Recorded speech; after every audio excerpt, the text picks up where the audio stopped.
Information-fueled. Opinion-driven.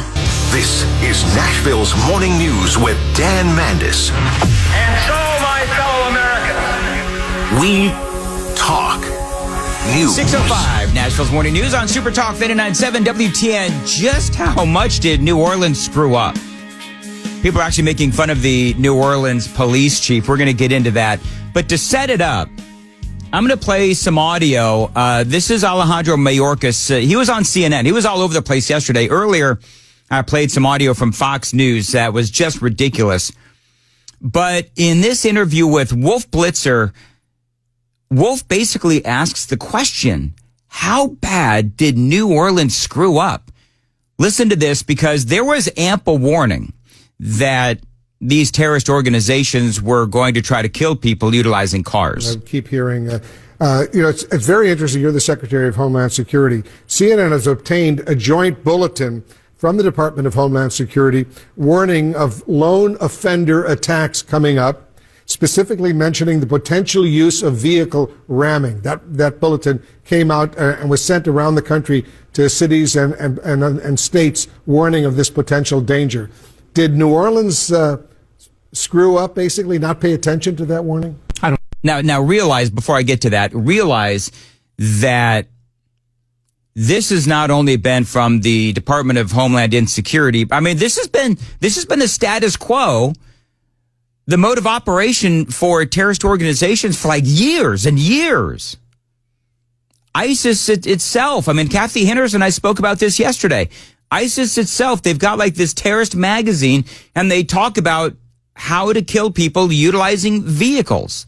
And so when Wolf Blitzer asks Alejandro Mayorkas, how bad did New Orleans screw up?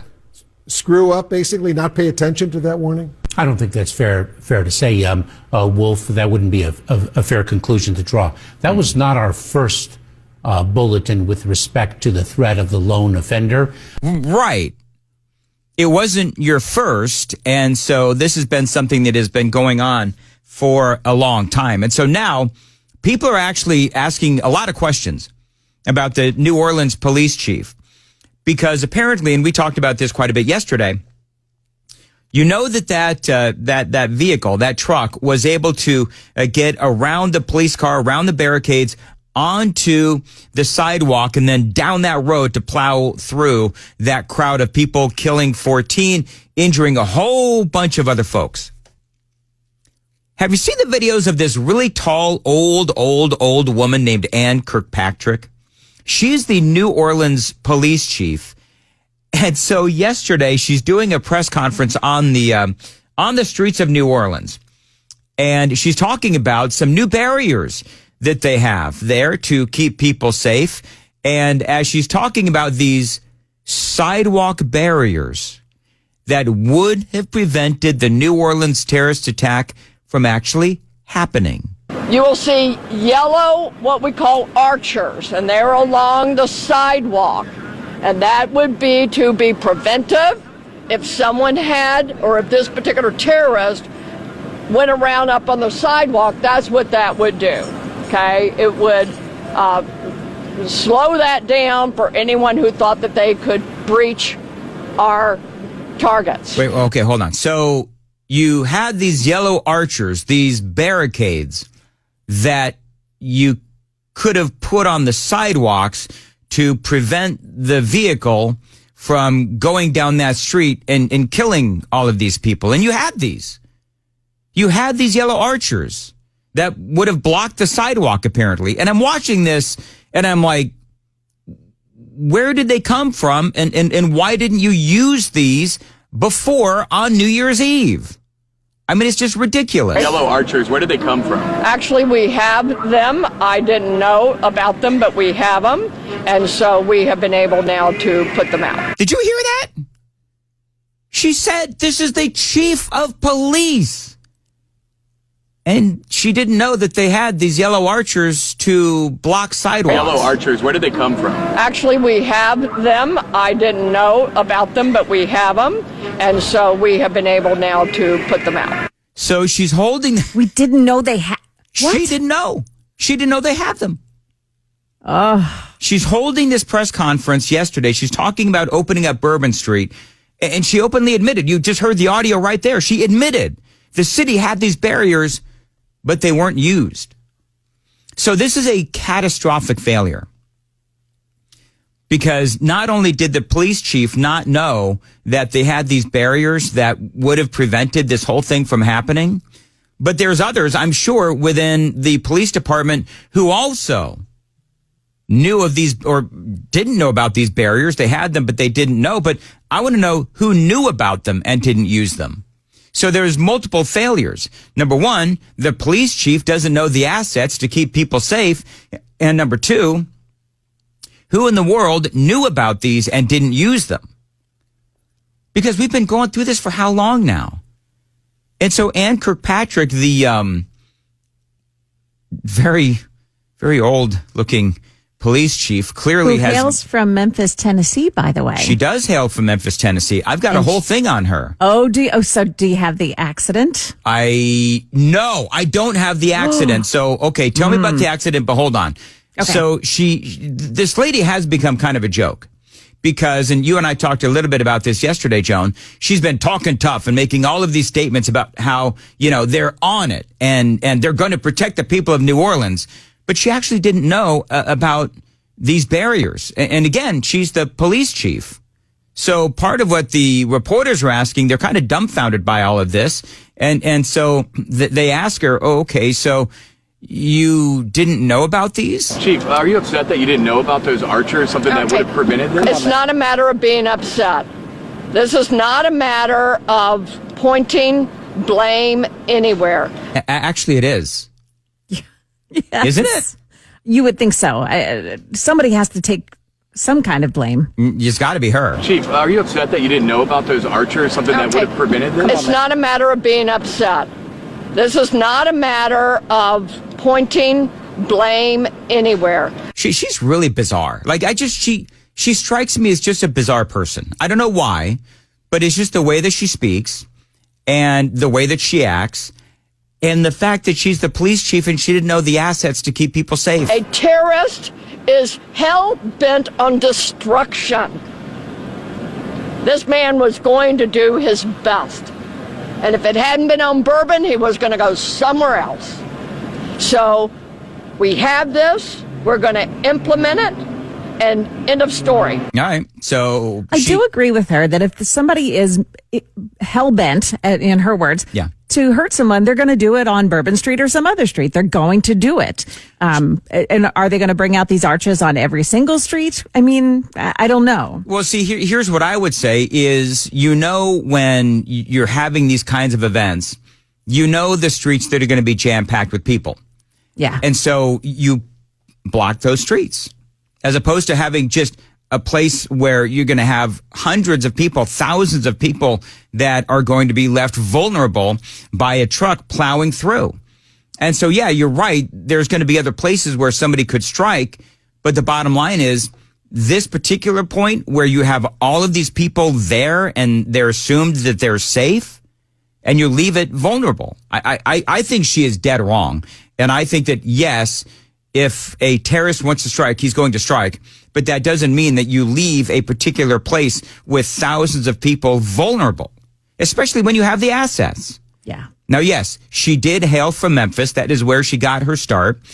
She began working as a patrol officer in her hometown, earned a master's degree in counseling psychology from the University of Memphis. She stayed there for 3 years before moving to Washington to attend law school. She was the first woman to become chief of police for the Oakland Police Department in California back in 2017. She kind of left there in a bit of disgrace and some controversy as well. We're going to talk about that and also some work that she does for DEI with the FBI. We're going to talk about that. Boy. And this accident that I have heard a little bit about. Joan's got the full story. It's all straight ahead. 6:15. Time to check the roads on WTN. Thank you very much. As far as your weather today, high of 42, a low of 26. It's going to be a really cold weekend. Saturday, high of 39, a low of 24. Sunny on Sunday, high of 53, a low of 29. Basically, we've got possibility of rain and also freezing rain Saturday morning and also Sunday overnight into Monday morning. So we'll keep you weather aware right here on Super Talk 99.7 WTN. So this New Orleans police chief, Ann Kirkpatrick, first woman to become a chief of police for the Oakland Police Department in California back in 2017. Prior to this achievement, she worked as a chief of the Chicago Police Department's Bureau of Professional Standards, as chief deputy at the King County Sheriff's Office in Washington State, and as chief of the Spokane Police Department. She also moonlights these days with the FBI. You know what she does? She is the DEI? She is the DEI instructor. Oh my goodness. So I'm sitting here and I'm thinking, so you didn't know where the barriers were. Is it because you were moonlighting as a DEI instructor for the FBI? According to her profile with the New Orleans Police Department, Kirkpatrick also works as the national instructor for the FBI's Law Enforcement Executive Association's Leadership Training Program, where she instructs on topics such as bias and diversity, emotional intelligence, and leading generations and more. Bunch of DEI stuff. Yeah. So it's awful. She knows all about DEI clearly, bias and diversity, all that stuff. But she doesn't know where the sidewalk barriers are. It's insane. So it's a bad look. It is a disgrace. And by the way, they also say that when she was the police chief in Oakland, according to oaklandside.org, under Kirkpatrick's rule, the department slid backward on court-ordered reforms and falling out of compliance with 5 tasks the Oakland Police Department needed to achieve to emerge from federal court oversight. Oh. So she wasn't very good as a police chief, it sounds like, in Oakland. And she also had a complaint filed against her, and that's why she was fired. Oh, no, I didn't know that. She made some false statements about a raid that took place in West Oakland. And essentially, she just lost the confidence of the police force. So the police commission voted to have her fired without cause. They gave her a year's worth of pay, $337,000. And then she turned around and sued them. So she ended up a couple $1 million richer for having sued the department for firing her with pay. Do you know what's amazing? We just talked about how incompetent she was running the police department in Oakland and leaving. It sounds to me like disgrace. Yeah. How do people like this get jobs? This is the falling up part, right? Yeah, that's exactly what it is, Joan. It's like the falling up part. Failing up. Where it's like, okay, it's like Kamala Harris too. Yeah. You know, it's like you fail. And we're just going to keep hiring you because maybe because you're a woman. I don't know. It seems insane to me. 4 months ago, she was driving home allegedly from visiting an injured officer in a hospital there in New Orleans. And she ended up with her police car. She struck 2 people while she was driving in the French Quarter. She ran over 2 people? She ran over 2 people. How did she manage that? It's said that they were, it doesn't say, this article that I'm reading doesn't say, what's that? I said cataract. That's my guess. Oh, it doesn't say what the man and the woman. Yeah, Jeff is being a smart aleck because of my cataracts. I haven't hit anybody yet, Jeff. But for the record, I forgot you had it. I'm just thinking, okay, she's old. What's the classic? Please, old? Jeff, get in front of my car, and I'll blame the cataracts. Oh man! Anyway, I'll try the Kobe Bryant thing. I'll try to jump over it. Finish up, Joan. So what? Yeah. So we don't know how she managed to hit these people. Right. It's not clear that were they walking, were they riding their bikes. It doesn't really say that, but a crowd of people got around. They do have crime cameras in the area, so they were able to get video of what happened. Mm-hmm. She was not in uniform at the time, but it was never reported to the Office of Independent Police Monitoring, which it should have been. The people weren't seriously injured, by the way. They were injured. They went to the hospital, but they weren't seriously injured. And so there was, some concern about why it didn't end up going to the authorities. Mm-hmm. They learned about it from social media. No. Yeah. Yeah. Wait a minute. So she herself didn't report it to anyone? Correct. She hit people with a squad car when she's in plain clothes. And she doesn't report it? She did not report it. She did not report it. So, wow. Yeah, there's a little bit. I think she has already had her goodwill tarnished in that city before this. I cannot imagine she's having a good time in the press in New Orleans right now. No, I want to know what the media is reporting and how people are reacting to the fact that she didn't know about these sidewalk barriers. That is amazing to me. Yeah. So, all right. It is 6:21 on Nashville's Morning News on Super Talk 99.7. WTN, Dan Mandis here. And listen, if you've got a piece of property or maybe a part of your land that you don't know what to do with, think about putting up a pole barn from my friends at Stoltzco. They are the premier pole barn builders in the state of Tennessee. You know that putting up a pole barn from Stoltzco, it could increase the value of your land big time. You can use it as a garage, an event space, an equestrian building. You could just live in it. The thing is, a pole barn from Stoltzco, they are flexible. They're built really well. And yes, they will stand the test of time. You can also, by the way, plan ahead and build your retirement home. Call these folks, tell them Dan Mandis told you to reach out. That phone number is 615-622-5992 for Stoltzco.